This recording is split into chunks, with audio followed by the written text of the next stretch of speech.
E a partir dessa fase, quer dizer, na hora que eu faço o exame físico na anamnese, eu já vou ter uma ideia da gravidade.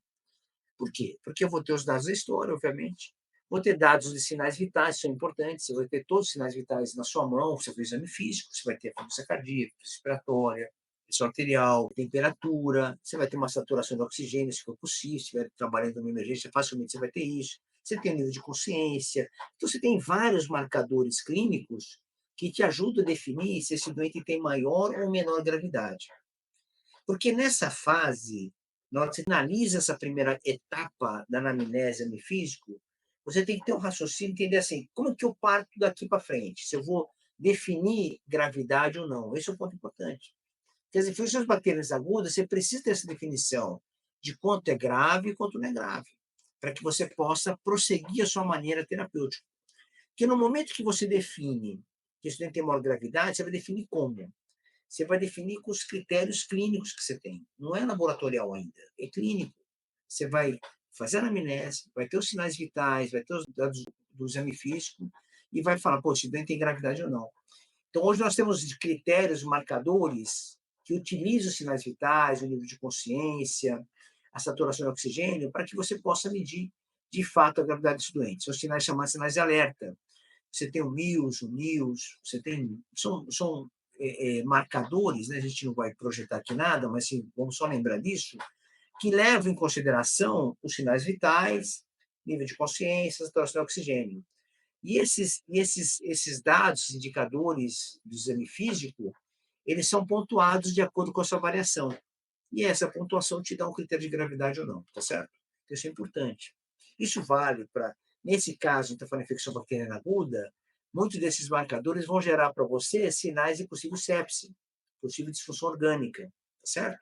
Então, a gente tem várias discussões. Aqui no perfil mesmo, nós temos várias discussões de sepse com vocês, eu sempre estou postando isso, e a gente acaba falando um pouco sobre essa situação de manejo, de diagnóstico, paciente séptico e assim por diante. Então, você precisa sair da anamnese física e entender, tem gravidade ou tem gravidade. Por que é importante saber isso? Porque vai definir a velocidade com que você toma a sua conduta. Entenderam isso, pessoal? Quer dizer, você vai tomar a sua conduta com uma velocidade de acordo com a gravidade. Se o paciente não é grave, você tem segurança de acordo com os sinais e sintomas que esse doente tem, você projeta uma investigação diagnóstica de uma maneira. Você permite você colher seus exames, fazer sua radiologia, ver o resultado, tomar uma decisão, entendeu? Agora, quando o doente demonstra para você uma maior gravidade, você tem que tomar uma decisão mais rápida do ponto de vista de condução. Então, você vai ter que tomar uma condução clínica que aborde esse doente, que você tenha que abordar ele para que o processo pare. E aqui, no caso de infecções bacterianas agudas, que é um tema que permite você tomar decisão com maior segurança por causa do uso de antibiótico. Então, a utilização de antibiótico, ela vai te ajudar a tomar essa decisão rápida na terapêutica. Isso está certo. Então, se você tem um doente que tem uma gravidade documentada e a velocidade de você tomar a decisão de tratar é importante, você vai tratar esse doente com antibiótico adequado. É assim que funciona.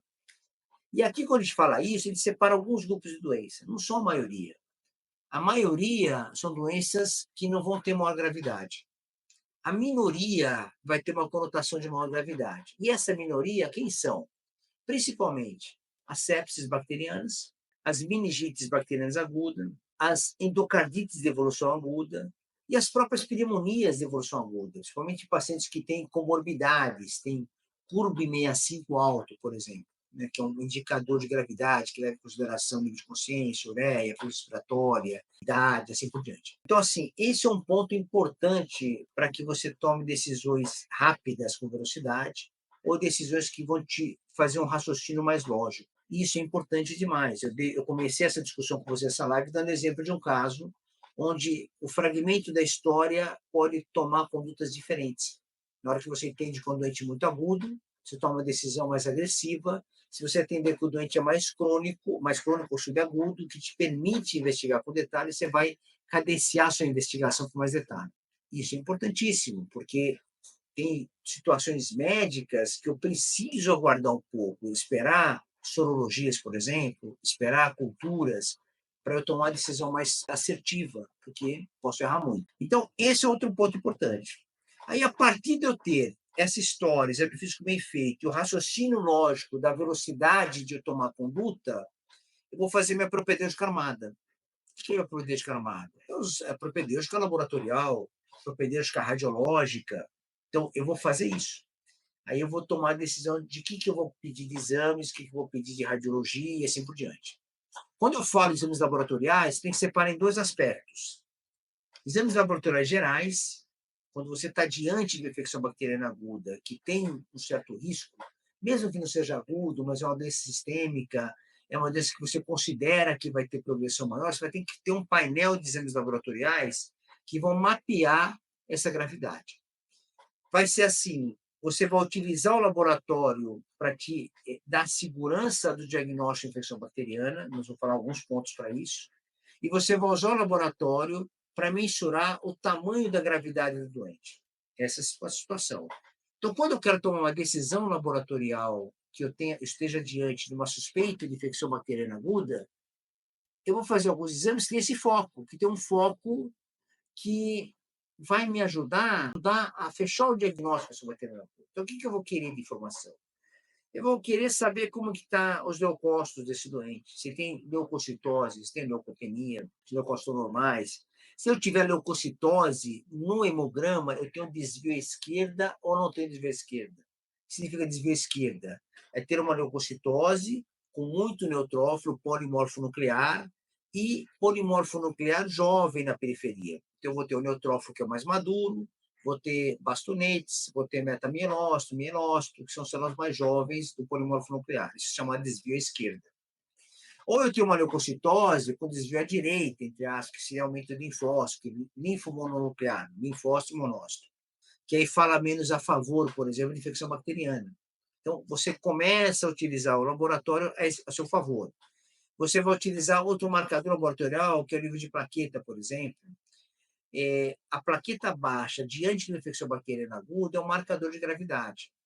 Mas uma infecção aguda, eu não estou falando bacteriana, que gera plaqueta baixa durante uma epidemia de dengue que nós estamos vivendo hoje, sugere mais dengue, mais viral, né, pessoal? Então, esse raciocínio tem que estar sempre na sua cabeça, que não é tão fácil isso às vezes. Aí você vai utilizar marcadores inflamatórios. O mais importante que a gente utiliza para poder te ajudar é a proteína C reativa, que é o PCR. E habitualmente, infecções bacterianas sistêmicas vai estar alto. É isso só que ela vai ajudar, não tem muito mais informação que isso. Aí tem uma discussão, se utiliza procalcitonina, não utiliza para esses casos. Assim, as evidências que têm se mostrado é que quando a gente vai lidar, por exemplo, com pneumonia bacteriana aguda, relacionada, por exemplo, à infecção hospitalar, nosocomial, relacionada a ventilador, ou infecção pulmonar aguda de pacientes internados que infectam no hospital, a procalcitonina não é um bom marcador para você definir a conduta inicial. Só o dado clínico seu, mais os dados microbiológicos que você vai fazer na hora, já são suficientes para você poder definir a conduta, tá certo? Então você veja que o benefício é pequeno, mas ela te ajuda, por exemplo, para tomar uma decisão para finalizar um antibiótico. Você fala, quanto tempo eu vou usar um antibiótico? 6 dias, 7 dias, 8, 9, 10? Então, às vezes, a procalcitonina, em algumas situações específicas, pode te ajudar nisso.